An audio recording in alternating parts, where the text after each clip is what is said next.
I have this debate with my partner. I am paying down my mortgage faster because I want my mortgage paid off by the time I retire. My interest rate on my mortgage is very low. It's less than 3%. He thinks I should take that extra $500 a month that I pay towards my mortgage and put it in my IRA or some other investment tool. By the numbers, he's right. Mm-hmm. But I paid off my mortgage.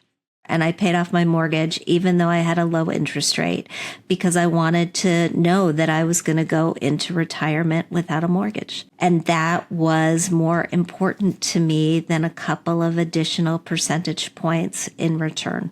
Mm-hmm. I don't know if it was a product of my divorce, but emotionally it was really, really important to me that nobody could ever tell me again that I had to move.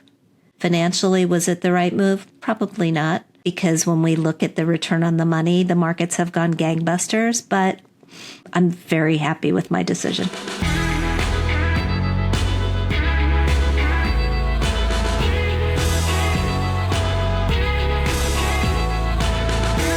Hey everyone, I'm Jean Chatzky. Thank you so much for joining me today on Her Money. You know that I love answering your money questions, and today I've got another Ask Me Anything episode for all of you. In today's episode, I am chatting with Rebecca. She's a single mom with 2 kids working in education and looking to retire in about 15 years. She's asking some really thoughtful questions about how to make the most of her pension, how much she should be saving in her IRA, and whether to pay off her mortgage early. If you're trying to balance the cost of college with saving for retirement or just trying to figure out how to make sure your future is secure, this one is for you. And don't forget to like, subscribe, and hit the bell so you never miss an episode of Her Money. Rebecca is with us. She is a single mom. She's got a few questions about saving for retirement. Hey, Rebecca. Thank you. Thanks for having me. Of course. Where are you calling in from? I'm calling from Oregon. Oh, wow. Where in Oregon? I love Oregon.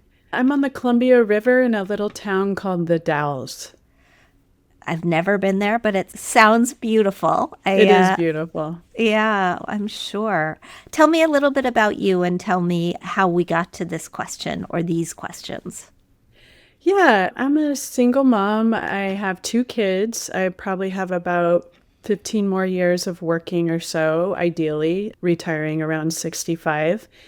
And I'm putting 1 kid through college and another one will be coming up through college in about 9 years.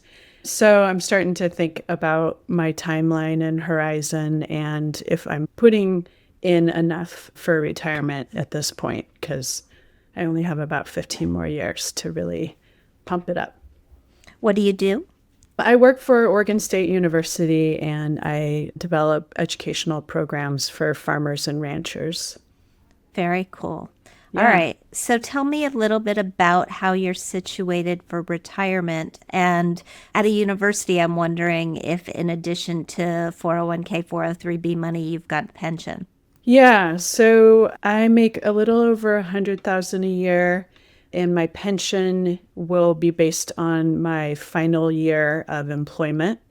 If I work till about 65, I'm guessing my pension is going to be about $3,000 to $3,500 a month. I still don't really know if that is a lifetime pension or how that actually works, but that's my understanding of it. And then I estimate I'll have about $2,500 a month in Social Security. And I have some IRAs, but I don't have any other retirement savings. Okay. What is if you think of your expenses, what's your sort of monthly nut? Well, my mortgage is about $2,400 a month. That's probably the biggest expense. And then with everything else, children, healthcare, etc., I'm probably spending about $5,000 a month on household expenses. So I am planning on having my house paid off right around the same time that I retire. So that mortgage payment at least should be hopefully gone and I'm just paying taxes. And by the time you retire, college will be done and the kids will, you expect, be grown and flown? Yeah. Yeah, actually, my youngest should be about through college by then. So, yeah. Okay. So when we look at questions like this, because I know the question is, are you getting there? It's a matter of comparing what you expect you'll be spending with what you expect you'll have coming in.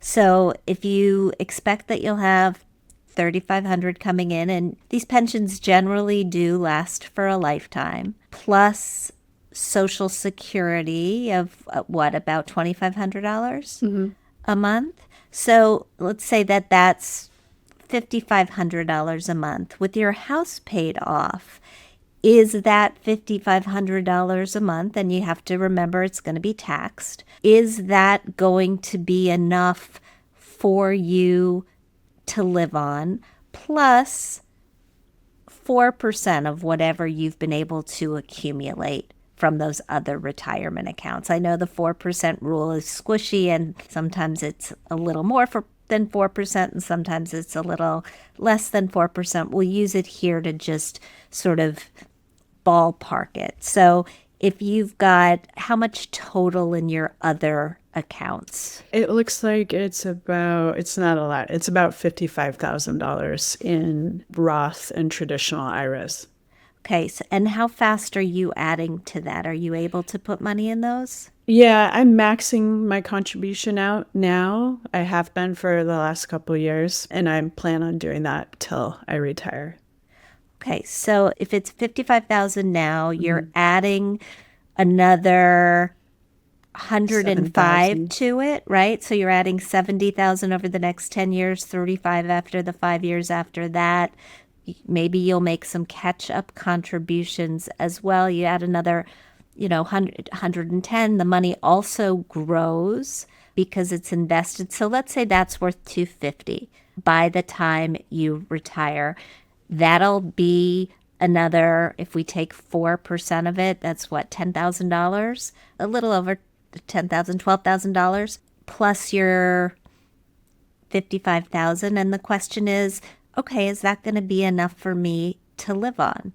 And I can't answer that question without knowing where you think you're going to spend the money. You're going to need to do the sort of work that we do in our pre-retirement finance fix class, where you look at where your money is going today, category by category. How much am I spending on food? How much am I spending on healthcare? How much am I spending on travel? And how is all of that going to change? Well, at 65, you'll be on Medicare.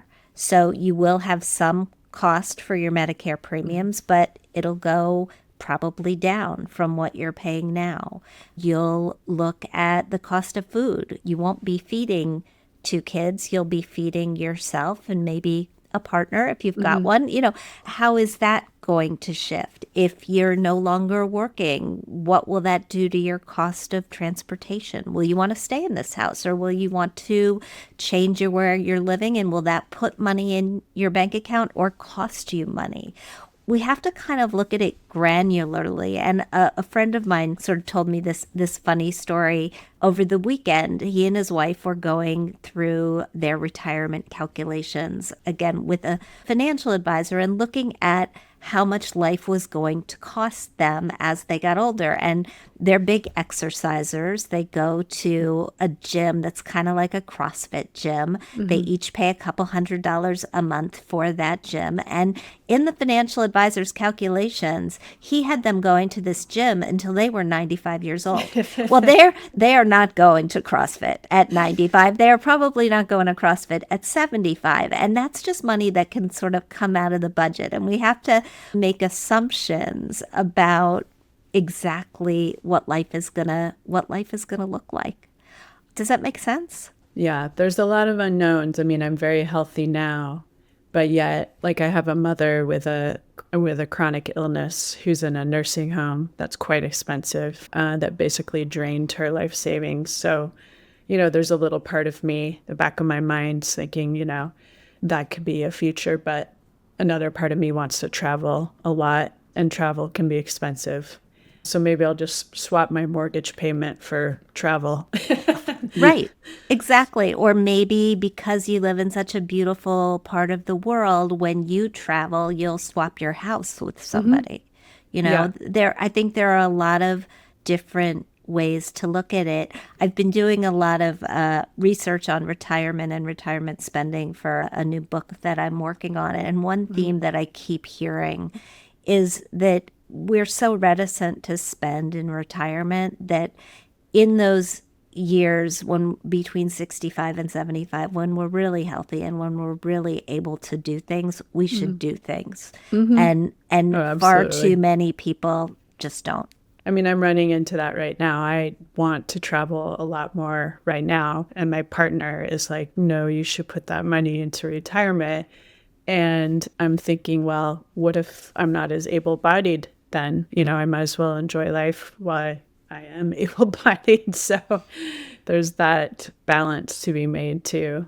Yeah, absolutely. And I think it's okay to split, the difference a little bit. Yes, you want to be on track for retirement, but you are also fortunate enough to have a pension, which will provide a very stable life.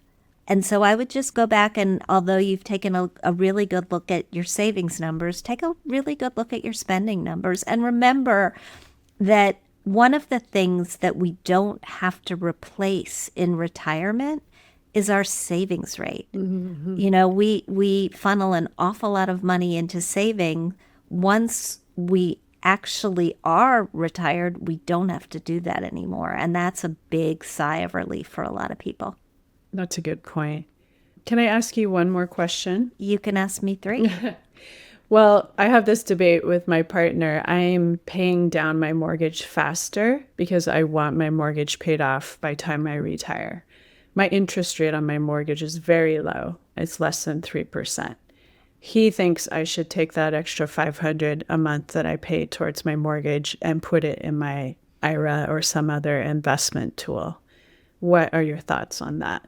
By the numbers, he's right, but I paid off my mortgage. And I paid off my mortgage. I'm a few years older than you are. I'm a decade older than you are. And I paid off my mortgage even though I had a low interest rate because I wanted to know that I was going to go into retirement without a mortgage. And that was more important to me than a couple of additional percentage points in return. So I don't know if it was a product of my divorce, but emotionally it was really, really important to me that nobody could ever tell me again that I had to move. Financially, was it the right move? Probably not, because when we look at the return on the money, the markets have gone gangbusters, but I'm very happy with my decision. Yeah. I mean, I think when I retire to not be spending roughly half of my income on my mortgage will feel really good. Yeah. And then I can sell the house, I can move, I can do whatever I want, right? You can do whatever you want, and you can put more money into investments then if you want. I know they won't have as much time to grow, but you can still do it. Okay, great. Thank you. Yeah, absolutely. Thanks so much for talking. Yeah, thank you.